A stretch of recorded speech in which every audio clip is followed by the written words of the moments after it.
Pernah nggak kamu merasa hidupmu berantakan?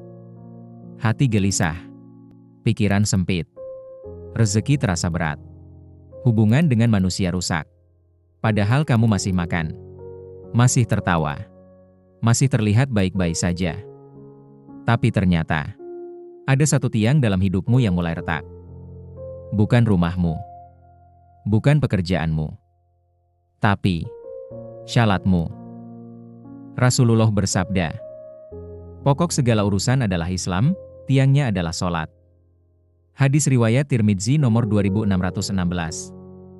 Bayangkan sebuah bangunan tanpa tiang. Cepat atau lambat, pasti runtuh. Dan begitulah hidup manusia tanpa sholat.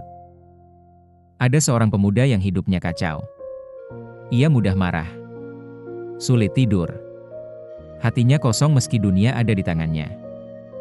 Setiap hari ia mengejar uang, mengejar pengakuan, mengejar kebahagiaan. Tapi semakin dikejar, semakin hilang. Sampai suatu malam, ibunya berkata pelan, "Nak, mungkin bukan hidupmu yang berat. Mungkin kamu terlalu jauh dari Allah." Kalimat itu menusuk hatinya. Malam itu ia masuk ke kamar.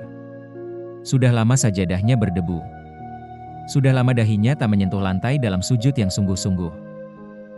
Ia berdiri untuk sholat. Tangannya gemetar. Bacaan Al-Fatihahnya terbata-bata.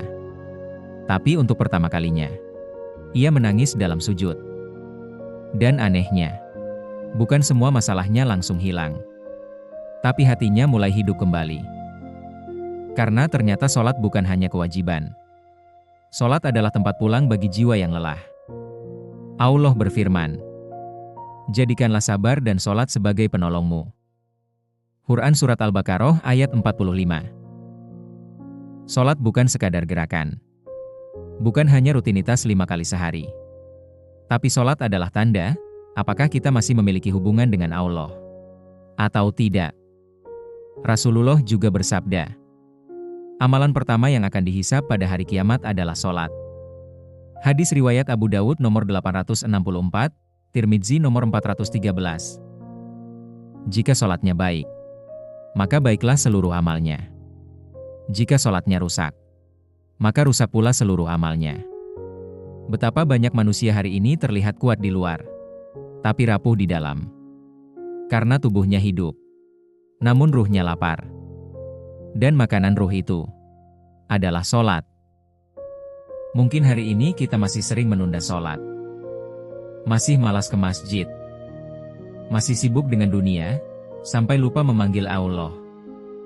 Tapi ingat, suatu hari nanti, kita akan disolatkan.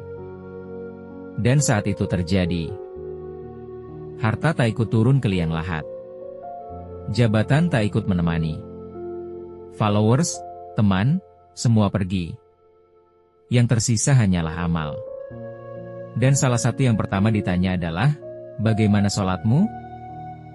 Jadi sebelum tubuhmu terbujur kaku, sebelum namamu tinggal kenangan, perbaiki syalatmu mulai hari ini.